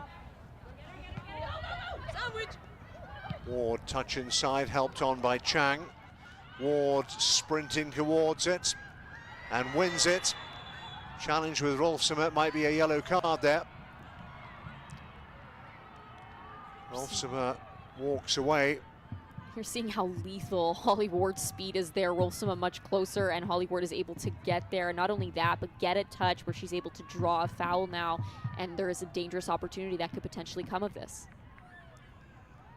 Rolfsson indeed cautioned by the referee. Just completing her notes. Confirmation there of the caution, and a free kick in a dangerous position for Vancouver. Samantha Chang usually takes these set pieces. Now, will she try and find a teammate or try and curl one? Referee's going to call it back.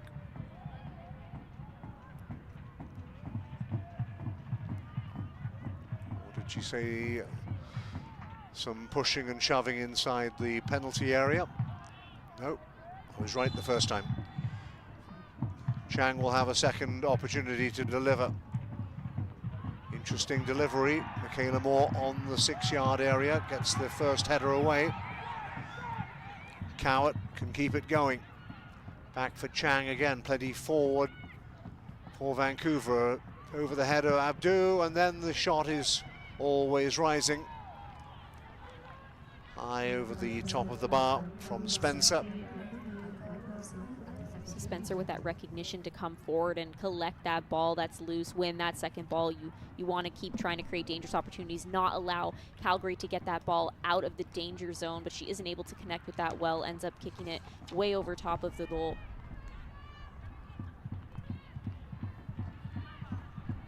Calgary attempting to play their way out. Got to keep the ball moving. Vukovic. They have given it away. Doherty Howard spotted the danger. It was a little short, but the captain sprinted back and made it her own. Now Calgary coming forward again, over halfway. Looking to spring Johnson again. As Vancouver recovered their shape just in the nick of time. Quinn going to change the angle of the attack. Stordy using her body to protect the football, perfectly legal. Thurton, not her finest moment. Apologizes to her teammates.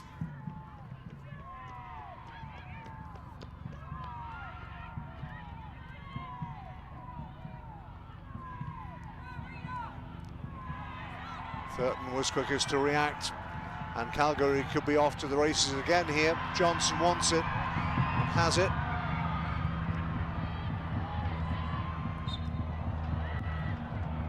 And commits the foul. It's really well defended there by Spencer. Doesn't allow Johnson to play that slip ball through. You do see Stewart making that overlapping run, hoping for that ball to get through. But great defensive work there from Spencer, showing all those years of experience as well as that IQ defensively. 10 minutes gone in the second half. Things are looking rosy for the Wild Roses, I suppose you could say, of Calgary. Goals either side of half-time against a team knowing their fate is in their own hands. A point would be enough for Vancouver to lock up second place in the regular season, have that advantage going into the playoffs, having won on the road at Ottawa and Montreal, but for the time being coming unstuck against their rivals in Calgary. Well, Another substitution coming for Vancouver. That's over the top of Brooks. Jessica Di Filippo is getting ready for Vancouver. There she is. Mariah Lee will make way. A predictable substitution, bearing in mind that Vancouver need goals, and Di Filippo has 6 of them so far this season, including the early winner against Montreal at the weekend, a player bang in form, Jess. Yeah, and we've seen a lot of Vancouver's attack go through Di Filippo. She does really well as that inverted winger to live in those spaces and turn forward on her first touch, whether she's slipping that ball through, she's striking from distance. That's for Abdu. Tried to curl it, but couldn't quite keep it down as she looked for the top corner. Almost right on key as I'm speaking about Di Filippo striking from distance. Abdu does it. Both players that actually have formed a really fun partnership to watch. They play off of each other really well. Di Filippo more of that hold-up player that can come off the front. Abdu very good at timing her runs to get in behind and lethal with her speed. So that partnership is one that you have to be wary of for sure. Spencer wins it. Into the middle for Chang, couldn't control it first time. Abdu making a nuisance of herself, tries to get the shot away. I think it took a deflection. It will be a corner on that far side.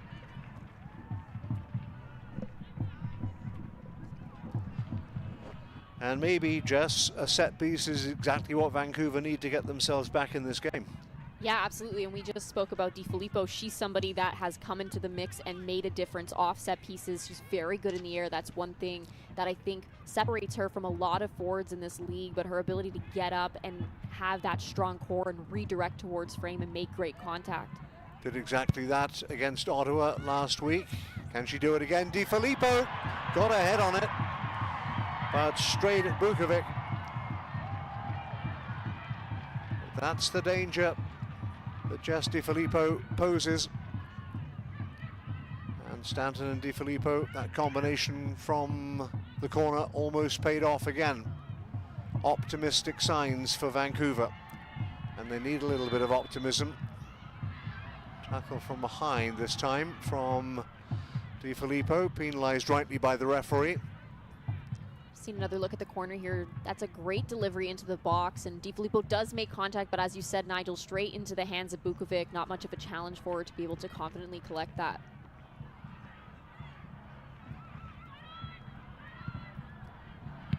Well, it certainly goes down as an attempt on target. It might be Vancouver's first. We've played an hour. They certainly didn't have one on target in the first 45 minutes. That much we do know. Although it didn't necessarily feel that way because there was some dangerous opportunities created from them, but they definitely were lacking that final clinical touch. Stanton calls for it. Further left for Ward. Has to hurry to keep it in. Off Thurton, and it will be a throw for the Rise. Ward starting from deep. But her pace and her zest to get involved, indeed it was that first attempt on target. Oops. Well, that's all a little untidy from Di Filippo, and concedes the free kick. Well, just gets caught up in her feet a little bit and tries to fight there to not give up on the ball, but ends up causing that foul.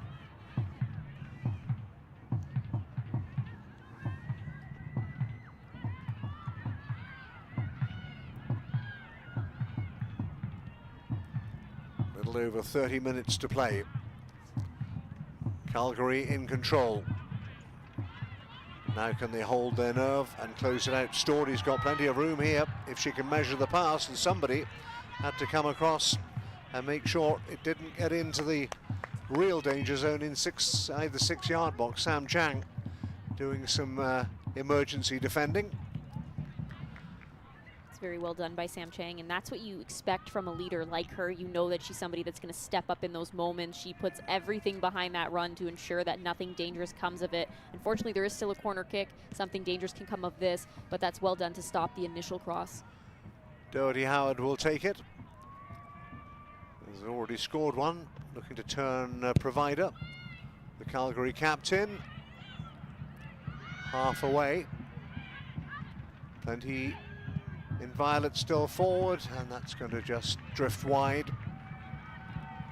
of McCaslin's goal.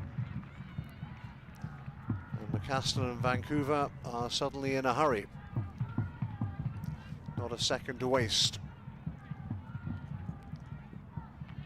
Tegan Stewart, I think, had the shot, but couldn't curl it into the corner as she would have liked to have done.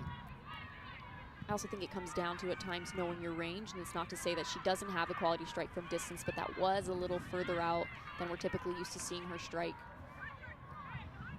Stanton looking for an option. Quinn turning.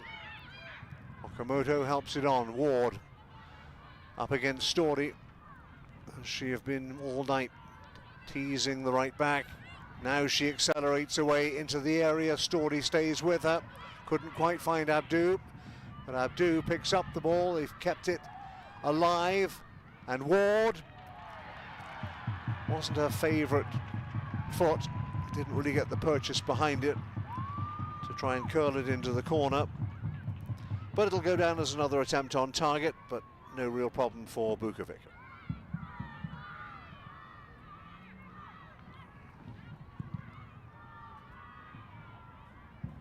Pay attention to Quinn, Nigel. They have done very well in their movement off the ball and attempting to be that outlet both from in the back as well as in offense, just always constantly checking their shoulder and being available. There was a late challenge from Thurton there. Referee waited to see if there was an advantage. There wasn't. So she went back and awarded Vancouver the free kick for the challenge on Okamoto. It was a little painful. Not without too many complaints. And the ball is back in play with Morgan McCaslin, who will not, tonight at least, get into double figures in terms of shutouts this season. At the other end of the field, Bukovic could register her 6th clean sheet of the season. Ward against Story again. Back for Stanton. Good press by Calgary to keep Vancouver in their own end, to limit the time and space they have on the ball, just to create a few doubts as Vancouver look to play their way out. And again, another miscommunication. Vancouver have not been at their best tonight, I have to say, Jess. No, they most definitely have, and it's the simple things that are letting them down at times. You're seeing them not be able to connect these passes. That's out of character for them. They're typically the team that connects those simple passes. Their possession style is something they thrive in, and they thrived in it all season long. So you can see here, Coach Heiner Muller actually mentioned to us, Nigel, if you see her standing, that means she is not happy. And typically if you see her sitting, then she's thrilled and she's happy with what she's seeing, but we're seeing her on her feet here. And that is quite expected based on what we've seen so far. Thurton caught offside. That is not a look of satisfaction on the face of the Vancouver-ized coach. Holds her team to very high standards, as you would expect.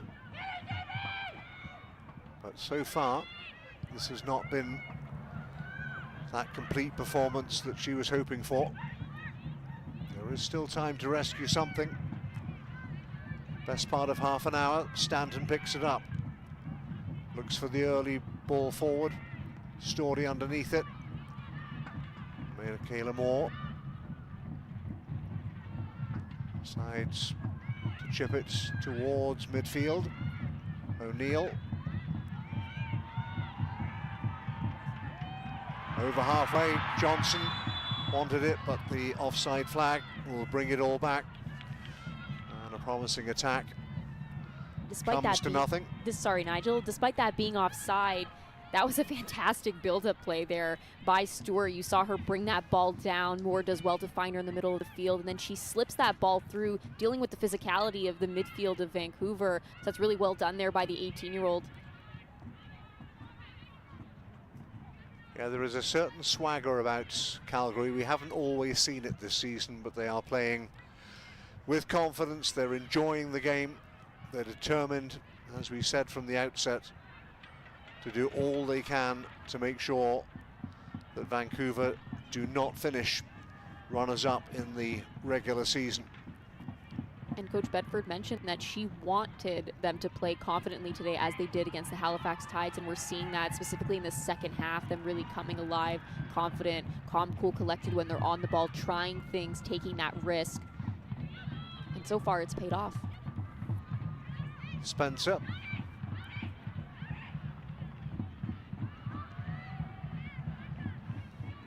Chang on halfway. Quinn is there as well. It comes for Stanton. Looking for Abdu. Quinn helps it on, just too far ahead of Holly Ward. It's been that sort of night. Those important passes have just gone astray. And Vancouver have really struggled to pressure Calgary from an offensive point of view as a result. Calgary ball. Thurton will leave it for Stordy.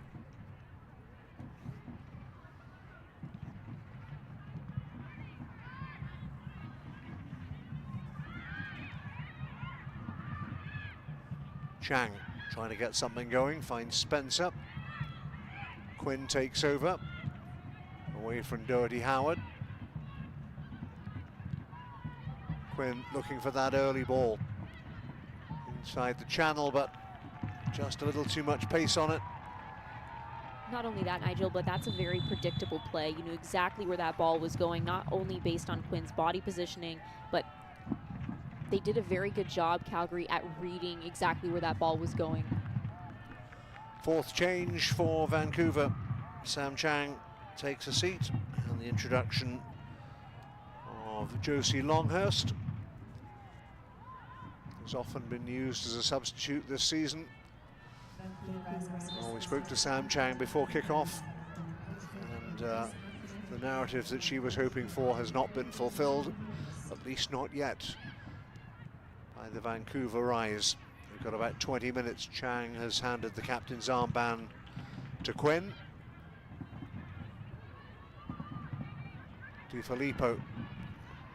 That ball just getting away from her, but that's a great turn on her first touch. Ward runs into Thurton. And Ward wins it, as she so often does. She just never gives up. You think you've beaten her once, and she comes back for more. Okamoto. Ward, ball meant inside the full row. Now, is that a penalty? It is. The challenge on Ward was inside the area, I think, Michaela Moore. And Holly Ward had got goal side. Moore is going to get a yellow card, and we're going to get a second penalty. And maybe a lifeline for the Vancouver Rise. Nigel, that is what happens when you have that resilience and that tenacity in your mentality like Holly Ward. You run at the defenders and something is going to happen if they can't catch you, if they make contact with you. There's all leg there. She didn't touch the ball at all. So that's absolutely a penalty shot. And this is an opportunity, as you said, for them to get back into this game. 20 minutes to go. Jess DiFilippo takes responsibility from 12 yards. A chance to give Vancouver a glimmer of hope in Calgary. DiFilippo against Bukovic. Off the crossbar. Now, did it cross the line? The referee is saying it The referee did. is saying it's a goal. Bukovic is confused. But my reading is that the goal will stand. It came off the bottom of the crossbar, and DiFilippo's penalty did cross the line. See it again there. She strikes that really well. It does look like it gets over the line, bounces in, and then back out. And then on top of that, you also see how eager Vancouver was to get there first if that didn't count and that rebound was live. The goal will stand. And DiFilippo has her 7th goal of the season.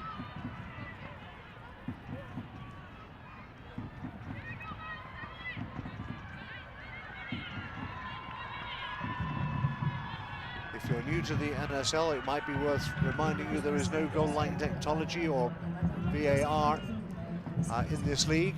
So the referee, on this occasion, assisted by her assistant referee, who stands on the goal line,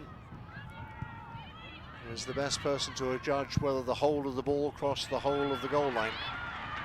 And the consensus was that it did, despite the protests of Bukovic.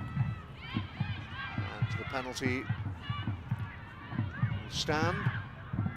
And the Vancouver Rise indeed have a lifeline.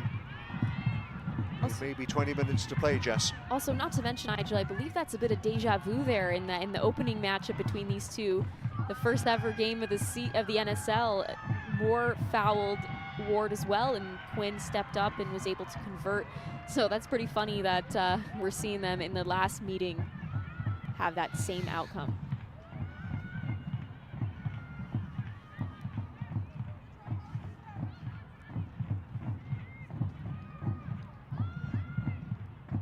I wonder whether DiFilippo actually pulled rank, because Quinn has scored a number of penalties so far this season. But DiFilippo clearly was keen and confident to take the penalty. Bukovic called into action again, away to her right-hand side. I also think it comes down to, DiFilippo's been on a bit of a hot streak. She's feeling confident. You want to have those players step up and take that. Bukovic again.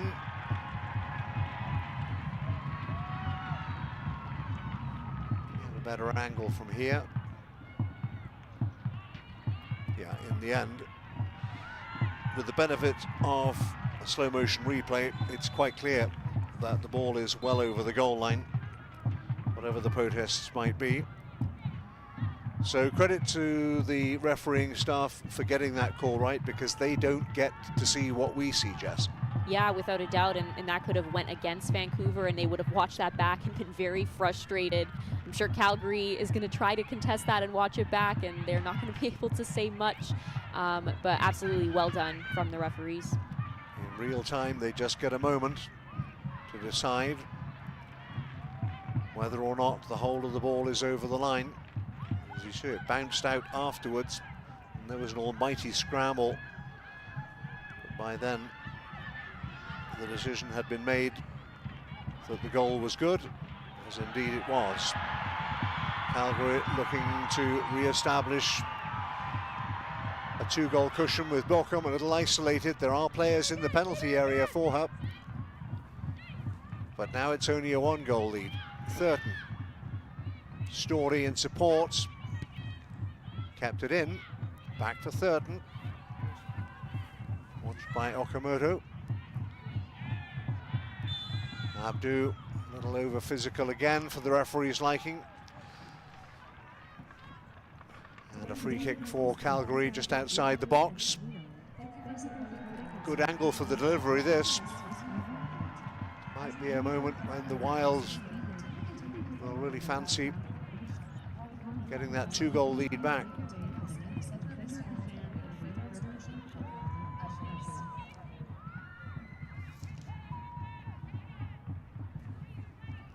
Doherty Howard, who scored the first penalty, will swing it in.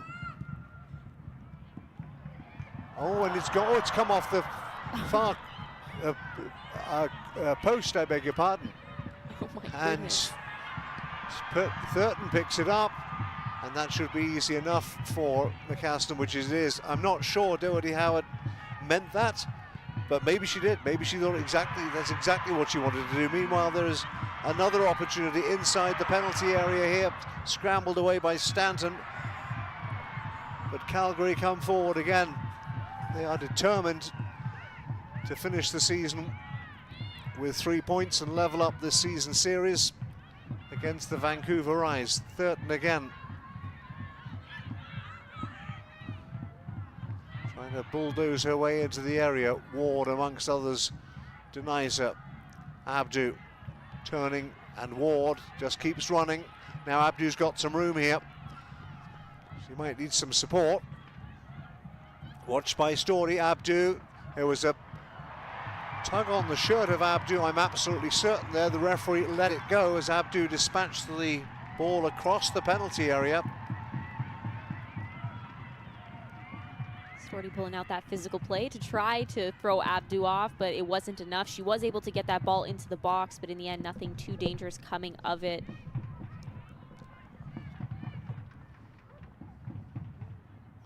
Well, I guess you have the advantage or you have the free kick. You can't have both, and the referee decided to allow Abdu to play on.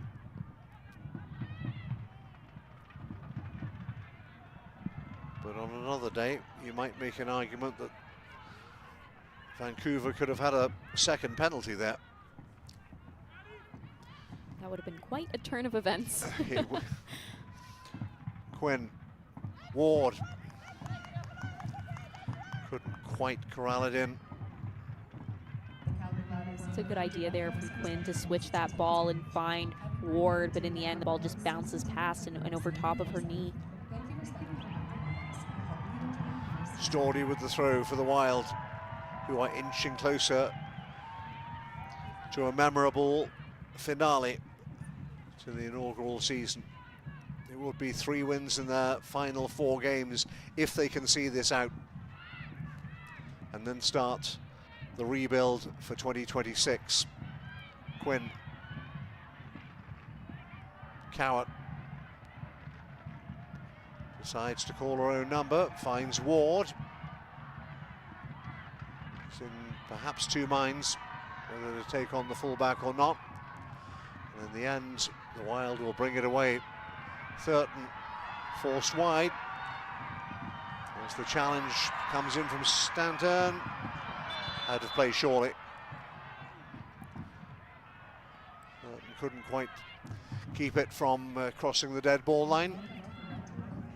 Calgary's done very well to not allow that full momentum shift into Vancouver's favor after that PK goal. It's not easy to do that, especially when a team is chasing the lead still. So that's very well done from Calgary to continue to bring that firepower, especially when they are, as we mentioned, they have nothing to lose in this game. They're just here to really finish off the season strong and give their fans something to cheer about.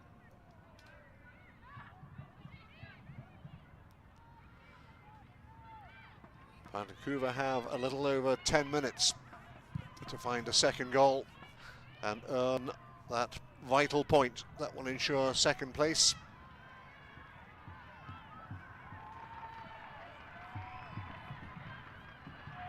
Olsen, a clever turn for Brooks. O'Neill picks it up.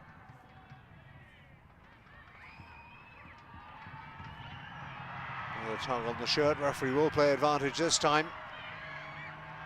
And Johnson making towards the penalty area. Decided to take the shot on herself. But high and wide. But while it's down that end of the field, Jess, there's nothing Vancouver can do that hurts Calgary. Yeah, and you saw there for a brief moment as well, Nigel, that the numerical advantage was in Calgary's favor. There was only 3 back for Vancouver. They were looking around, looking for people to recover their runs, and eventually they did get back. But it was at one point very difficult for them as they were outnumbered.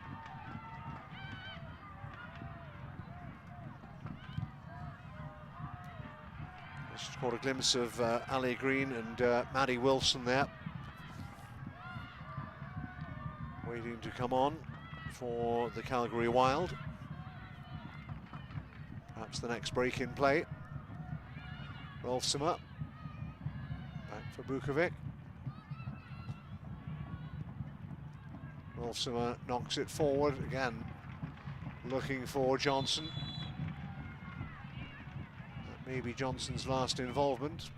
Tegan Stewart is going to come off and be replaced by Maddie Wilson. And there you see Ali Green, who is now fit again and ready to make her return. So Johnson's day is done, but she has left her mark, Jess, on this particular contest. She was absolutely able to make an impact today, and you see the look back at her goal here, but the fantastic positioning from her. Great ball across from Bockham, the timing of the run and the calmness, calm, cool, and collected to be able to put that into the back of the net.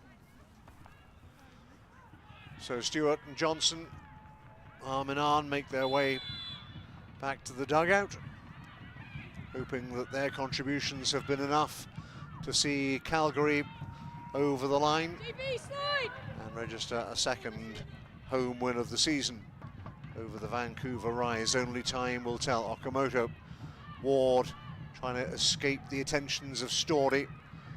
Ward again and Storey. Ward gets the ball across. Abdu tries to bring it down, didn't get a clean contact on it. Thurton hooks it away. Spencer couldn't get a shot in. Storey, anywhere will do. Cowart trying to return it with interest. Holly Finally, Ward. it's on the floor. Holly Ward Ward. again. Is she onside?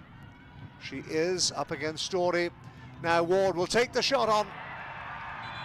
Vukovic solidly behind it, but it was indeed an offside decision.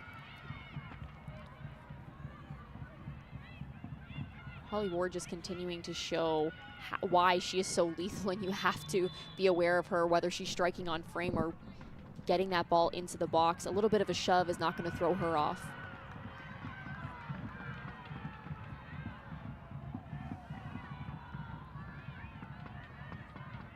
Vancouver have been awarded a corner here. Vukovic shown a yellow card. And referee wants more words in a crowded 6-yard area.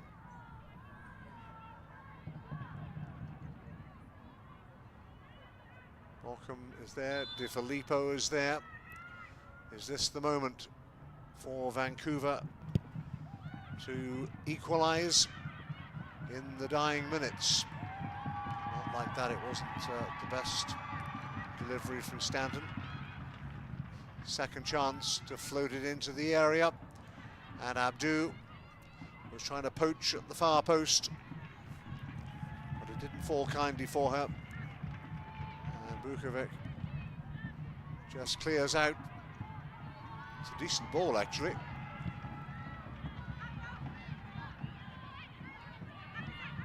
Spencer tidying up for Vancouver, but they need to be playing at the other end of the field. Ward wants it, inevitably. Quinn is aware.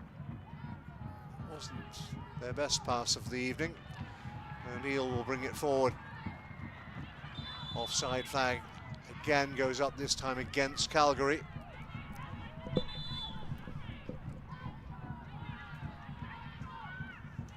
Okamoto is coming off. Jalen Wright is coming on in the back line.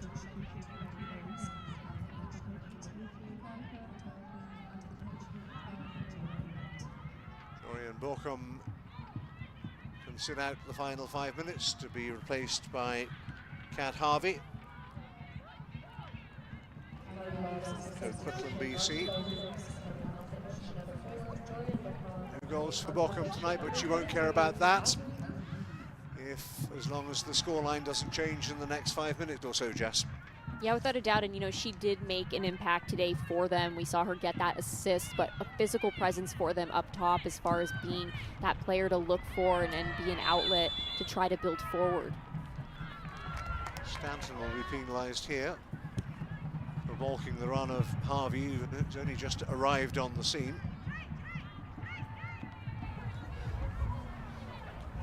Predictably, of course, Calgary in absolutely no hurry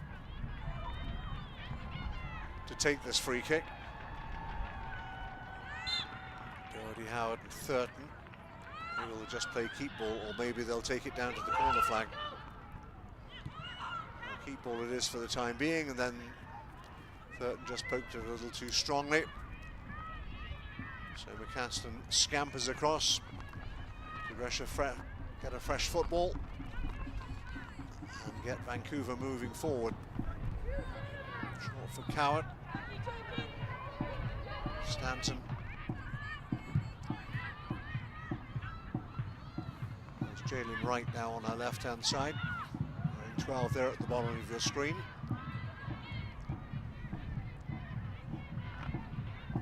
Vancouver have done better in terms of shots on target in this second half, but the real stat that matters is the one at the top of your screen.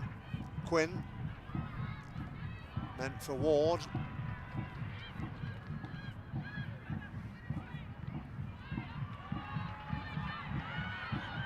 Defenders hate racing towards their own goal, but the push in the back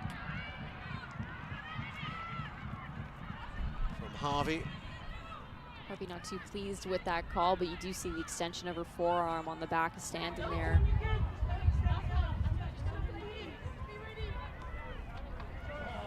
Just 2 minutes remaining, plus stoppage time. They're ready to get wild at McMahon Stadium. Fans would love to celebrate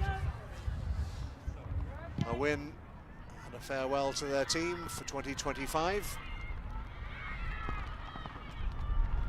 And again, get ready for spring 2026.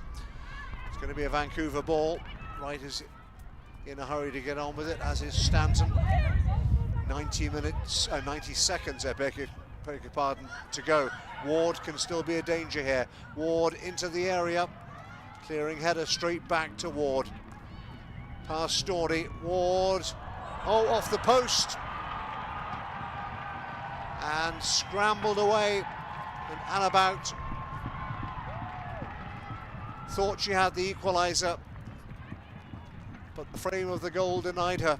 The nuisance that Holly Ward has been tonight for the Vancouver Rise. You see it there. She does everything to get that ball back, but Bout just knocks it off the post. You know she's going to want that one back.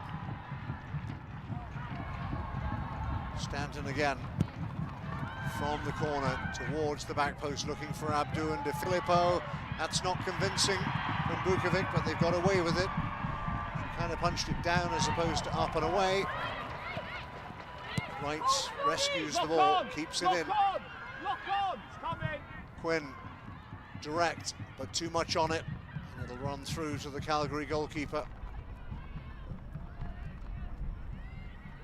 We're hearing there'll be a minimum of 4 minutes of additional time.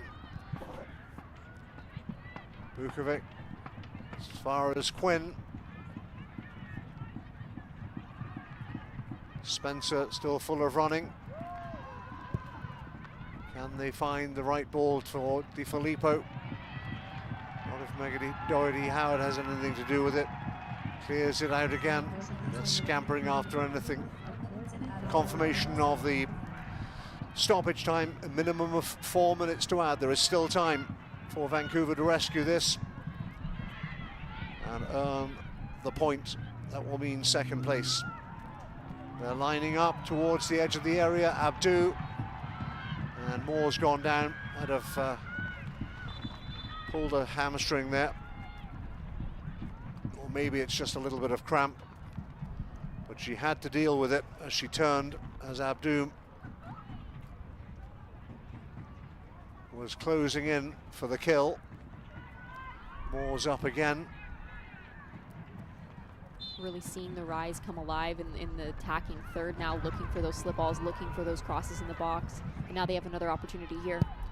Stanton again with the delivery. Can she find Di Filippo? Oh, and again, fine save from Bukovic. Poke towards goal. How many more chances will the Rise get? This is a beautiful delivery in, but Bukovic does everything. Strong hands, keeps that out of the back of the net, denies Coward.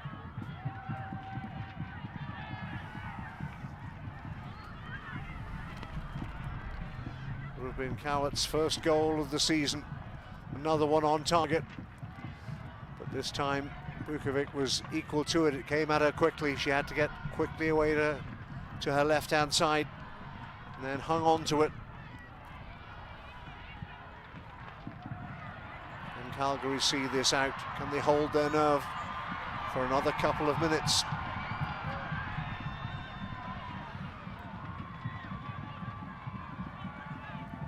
This time they will try and waste some time down by the corner flag. Vancouver need the ball, they've got it.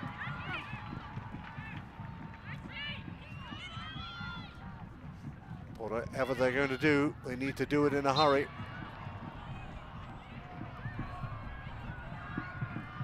Another niggly foul. Repelled by Moore. Cody Howard getting involved, and then the ball is gone, and there's a skirmish and argument. And the referee wants words with both players. We may see certainly a lecture and maybe some more yellow cards. See here, this shove there from DiFilippo on the back of Dorty Howard. Dorty Howard not backing down. A bit of a shove there again. Some face-to-face conflict. Once again, don't tell Maggie Dorothy Howard or any of her teammates that there's nothing to play for. Less than a minute to go. Calgary closing in. On 3 more points. DiFilippo trying to turn. Out-muscled by Savitsky amongst others. And they'll keep it in play. And they'll run it into Vancouver territory.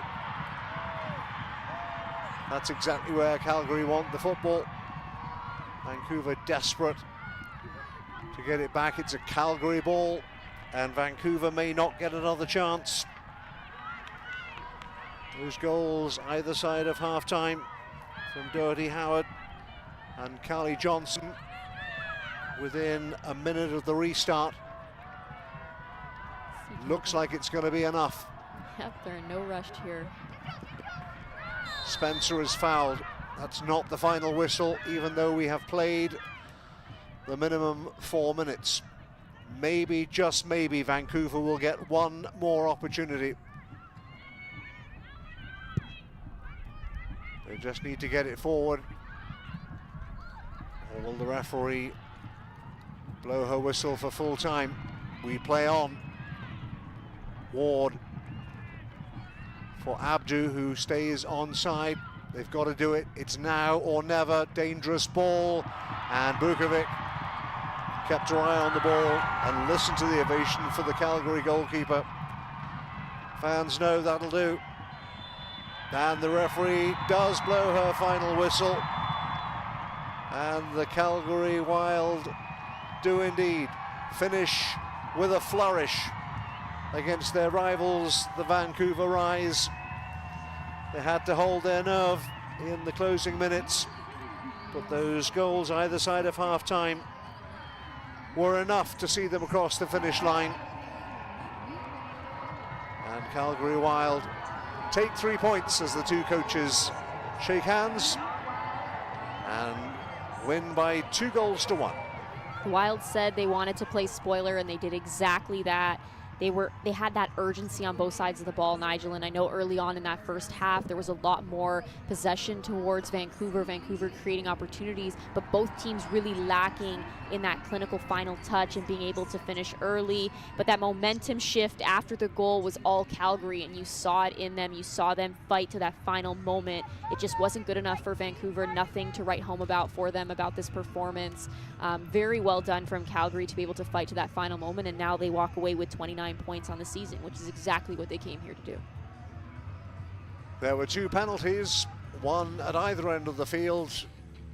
Let's review all the key action. This was the first penalty. Cowart getting herself in a pickle on the edge of her own penalty area, bringing down Carly Johnson. Referee had no hesitation in pointing to the spot, and Maggie Doherty Howard for the second time in as many games, converting from 12 yards. And she does it in style. She goes up there calm, cool, collected, like the leader that she is, steps up and places in that far right corner. McCaslin with absolutely no chance. But this is the goal that I think is worth talking about, Nigel. Bauckham does so well here to recognize the early crosses on Johnson with the timing of her run and being able to find the back of the net on that first touch. Fantastic team goal from them, and that is what really set the tone for them from there.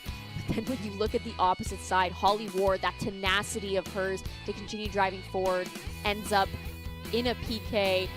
Jess DiFilippo stepping up. A bit controversial from everyone, but we could confirm that did go into the back of the net, but it wasn't enough in the end to give Vancouver any sort of lead. So Doherty Howard and her teammates celebrate a second home win over the Vancouver Rise in 2025 and even up the season series. That'll send the players, the coaching staff and the fans home happy from McMahon Stadium. Vancouver Rise had the lion's share of possession and the number of shots on target, but they ended up on the losing end, and so there they are, 25 games played. That was Vancouver's final game. They will finish behind the Ottawa Rapid. Montreal Roses still have that one game to play against AFC Toronto on Sunday. Calgary Wild, as you mentioned, Jess, finish 5th in the regular season with 29 points. Talking of the weekend, Sunday at 12 noon, it is Toronto against Montreal in the very last regular season game. Applause all round from the Calgary players, their coaching staff, and I'm sure for their fans as they collect 3 points against the Vancouver Rise. NSL final on November the 15th. You can scan the QR code to get your tickets now, or you can visit nsl.ca/final. That'll be quite a night to remember. Not so much to remember on this occasion of the Vancouver Rise. It wasn't their best performance of the season. I'm sure that the post-match comments will reflect that despite a helter-skelter finish, a penalty from Jess DiFilippo, it wasn't enough on this occasion to earn a point against the Calgary Wild, who finish 5th in the regular season, having beaten the Vancouver Rise in Calgary by 2-1.